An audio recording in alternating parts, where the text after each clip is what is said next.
अगस्त 1990 को करीब 1 लाख इराकी सैनिक टैंकों, हेलीकॉप्टरों और ट्रकों के साथ कुवैत की सीमा में घुस गए और उस पर एक खतरनाक अटैक कर दिया। ये कुवैत पर एक सरप्राइज अटैक था, जिसके बाद पूरे कुवैत पर इराक का कब्जा हो गया और इस हमले को अंजाम देने वाला कोई और नहीं बल्कि मुस्लिम दुनिया का एक ताकतवर तरीन बादशाह सद्दाम हुसैन था। आखिर क्यों सद्दाम हुसैन ने अपने पड़ोसी मुल्क कुवैत पर हमला करके उस पर कब्जा जमा लिया, ये सब जानेंगे आज की इस वीडियो में। कहानी की शुरुआत 1990 से कहीं पहले हो चुकी थी, जब साल 1980 से 88 के बीच ईरान और इराक के बीच एक खतरनाक युद्ध हुआ, जिसमें किसी को जीत हासिल ना हो सकी। इस जंग में ज्यादातर अरब मुल्कों ने इराक यानी कि सद्दाम हुसैन का साथ दिया, जिसमें कुवैत और सऊदी अरब सबसे आगे थे।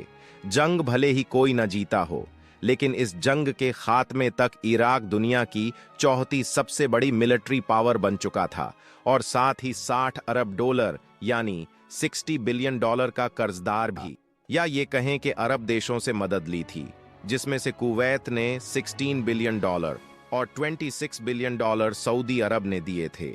लेकिन इस जंग ने इराक को इस काबिल नहीं छोड़ा था कि वो इस कर्जे को चुका सके, क्योंकि इराक के सरकारी खजाने पूरी तरह से खाली हो चुके थे और खुद सद्दाम हुसैन का भी इन कर्जों को चुकाने का कोई इरादा नहीं था। उनका कहना था कि ईरान के साथ जंग उन्होंने अपने लिए नहीं बल्कि पूरे अरब मुल्कों की सुरक्षा के लिए लड़ी थी, और था भी ऐसा ही, क्योंकि अरब मुल्क ईरान को अपने लिए खतरा मान रहे थे। अब वो खतरा था या नहीं, ये अलग टॉपिक है। बहरहाल सद्दाम हुसैन का कहना था कि वो अकेला ही क्यों ये रकम अदा करे। इस पर सऊदी अरब ने तो कोई रिस्पॉन्स नहीं दिया, बल्कि उसने इराक का कर्ज भी माफ कर दिया। लेकिन कुवैत के अमीर अल जाबिर ने लगातार सद्दाम हुसैन पर कर्ज के लिए दबाव बनाना शुरू कर दिया। जब सद्दाम हुसैन ने इनकार किया तो कुवैत के अमीर ने सद्दाम हुसैन को सबक सिखाने के लिए यूएई के साथ मिलकर ऑयल की सप्लाई बहुत ज्यादा कर दी, जिससे ऑयल के प्राइस एकदम नीचे गिर गए। अब क्योंकि इराक की भी इकोनॉमी ऑयल पर ही डिपेंड थी, जिसकी वजह से सद्दाम हुसैन का कुछ ही दिनों में 7 बिलियन डॉलर का नुकसान हो गया। ये इनडायरेक्टली इराक पर इकोनॉमिकल अटैक था, जिसने इराक को बगैर युद्ध के ही जमीन पर लाकर खड़ा कर दिया था। जिसके बाद सद्दाम हुसैन ने कुवैत से मुतालबा किया कि अंतरराष्ट्रीय बाजार में तेल के प्राइस को ठीक करा जाए और युद्ध के दौरान कुवैत से लिए गए कर्जे को भी माफ किया जाए और मार्शल प्लान की तरह एक अरब प्लान बनाया जाए जो इराक को रिकंस्ट्रक्शन में मदद दे। राष्ट्रपति सद्दाम हुसैन ने इराकी टीवी पर धमकी भरे अल्फाज में यह भी ऐलान किया था कि अगर कुवैतियों ने हमारी बात नहीं मानी तो हमारे पास चीजों को सुधारने और अपने अधिकारों की बहाली के लिए जरूरी कदम उठाने के अलावा और कोई चारा नहीं रहेगा। जब लगातार धमकियों के बाद भी बात नहीं बनी तो सद्दाम हुसैन ने करीब 1 लाख इराकी फौज कुवैत की सरहद पर लाकर खड़ी कर दी।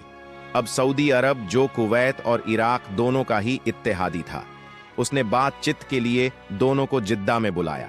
बातचीत शुरू भी हुई और उसी वक्त नाकाम भी, यानी सऊदी अरब भी दोनों में मुज़ाकिरात कराने में नाकाम हो चुका था और जंग की शुरुआत भी हो चुकी थी, जिसे शायद कुवैत नजरअंदाज कर रहा था, या उसे इस बात का यकीन था कि सद्दाम हुसैन उन पर हमला नहीं करेगा।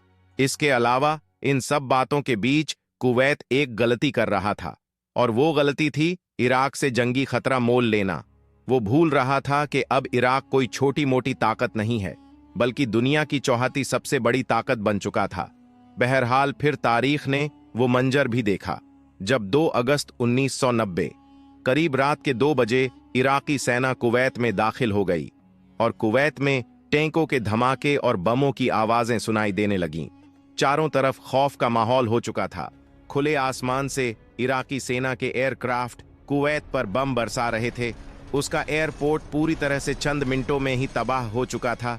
ये सिर्फ हमला या जंग नहीं थी, बल्कि कुवैत पर अब इराक का कब्जा होने जा रहा था। कुवैत की 16,000 की सेना उनका मुकाबला नहीं कर सकी, और करती भी कैसे। इनके मुकाबले में इराकी सेना की तादाद 1 लाख से ज्यादा थी। कुवैत की सरहदों पर उनका बिल्कुल भी विरोध नहीं हुआ। जब इराकी सेना राजधानी कुवैत सिटी पहुंची तब उन्हें कुवैती सैनिकों के मामूली विरोध का सामना करना पड़ा, लेकिन उन पर जल्द ही काबू पा लिया गया। कुवैती युद्धक विमान हवा में उड़े जरूर, लेकिन इराकियों पर बमबारी करने के लिए नहीं, बल्कि सऊदी अरब में भाग जाने के लिए। कुवैती नौसेना भी अपनी जगह पर खड़ी तमाशा देखती रही। ये सद्दाम के लिए एकमात्र धक्का था कि कुवैत के अमीर और उनके सभी मंत्रियों का सुरक्षित सऊदी अरब भाग जाना, क्योंकि इराकी सेना को सद्दाम हुसैन का आदेश था कि वो कुवैत सिटी में घुसते ही सबसे पहले दसमान राजमहल जाकर शाही परिवार को बंदी बना लें। कुवैत के अमीर देश छोड़कर भाग चुके थे, लेकिन उनका भाई शेख फहाद कुवैत के शाही महल में ही मौजूद था। जब इराकी सेना राजमहल पहुंची तो वो कुछ कुवैती सैनिकों के साथ राजमहल की छत पर एक पिस्टल लिए खड़े थे। इतने में एक इराकी सैनिक ने उन्हें गोली मार दी। इसके बाद कई लोग भी देश छोड़कर भाग गए। विद्रोह करने वालों को जेलों में डाल दिया गया और कुछ को मार भी दिया। महज 7 घंटों के अंदर इराकी सेना का पूरे कुवैत पर कब्जा हो चुका था। हुकूमत के साथ साथ कुवैत के करीब 3 लाख नागरिक भी देश छोड़कर भाग चुके थे। कुवैत पर कब्जे के खिलाफ US president George Bush, UK prime minister Margaret Thatcher और कई लीडर्स ने मिलकर 2 अगस्त को ही यूनाइटेड नेशंस में एक रेजोल्यूशन 660 पास करवाया गया, जिसमें सद्दाम हुसैन से फौरी तौर पर अटैक बंद करने और वापस पीछे हटने का मुतालबा किया गया। लेकिन सद्दाम हुसैन अपने इरादे से पीछे नहीं हटा और कुवैत में हमला जारी रखा। कुवैत के तेल भंडार पर अब सद्दाम हुसैन का कब्जा हो चुका था। उन्हें लग रहा था कि इराक के अच्छे दिन आने वाले हैं, लेकिन यही उनकी बर्बादी की शुरुआत साबित हुई। अमेरिका की इस जंग में कूदने की सबसे बड़ी वजह थी ज़पाटा पेट्रोलियम कॉरपोरेशन, जो यूएस के प्राइम मिनिस्टर जॉर्ज बुश की एक ऑयल कंपनी थी, और खुद उनकी नजर भी सद्दाम हुसैन की तरह कुवैत के ऑयल रिजर्व्ड पर थी। वहीं दूसरी वजह यह भी थी कि यूएस को लगता था कि सद्दाम हुसैन का अगला टारगेट सऊदी अरब है, जहां ऑयल के बड़े जखायर मौजूद थे। अगर सऊदी अरब पर भी सद्दाम हुसैन का कब्जा हो जाता तो वेस्टर्न कंट्रीज को ऑयल के लिए सद्दाम हुसैन का मोहताज होना पड़ता। हालांकि सद्दाम हुसैन का ऐसा कोई इरादा नहीं था कि वो सऊदी अरब पर हमला करे, बल्कि सऊदी अरब से तो उसके अच्छे ताल्लुक भी थे। लेकिन अमेरिका ने किसी तरह सऊदी अरब को ये यकीन दिला दिया कि अगर इराक ने उन पर भी अटैक किया तो सऊदी आर्मी उनका मुकाबला नहीं कर पाएगी। सऊदी अरब भी ये बात जानता था कि अगर अमेरिका की ये बात सच हुई तो वो इराक का मुकाबला नहीं कर पाएगा। सऊदी अरब हामी भर देता है और अमेरिका सऊदी अरब को बचाने के नाम पर इराक के खिलाफ 39 देशों की फौज लेकर सऊदी अरब पहुंच जाता है। हालांकि ऐसा नहीं था कि सद्दाम हुसैन के खिलाफ डायरेक्ट जंग का ऐलान किया गया हो, बल्कि उसे कई वार्निंग्स दी गई और कई आर्थिक पाबंदियां भी लगाई गईं। यहां तक कि उसके तेल बेचने पर भी पाबंदी लगा दी। 29 नवंबर 1990 को यूएन ने एक लास्ट वार्निंग सद्दाम हुसैन को दी, जिसमें उसे 6 हफ्ते में कुवैत खाली करने की डेडलाइन दे दी गई। लेकिन इस वार्निंग का सद्दाम हुसैन पर कोई खास असर न हुआ, बल्कि सद्दाम हुसैन ने भी जंग की तैयारी करना शुरू कर दी। और फिर डेडलाइन खत्म होने के बाद सद्दाम हुसैन को दोबारा पीछे हटने का एक और मौका दिया गया, क्योंकि मुस्लिम देश आपस में जंग नहीं चाहते थे, लेकिन जंग होना तय थी और हुआ भी यही। 16 जून 1991 को इत्तेहादी फोर्स ने अमेरिका की लीडरशिप में पूरी ताकत के साथ इराक पर हवाई हमला कर दिया।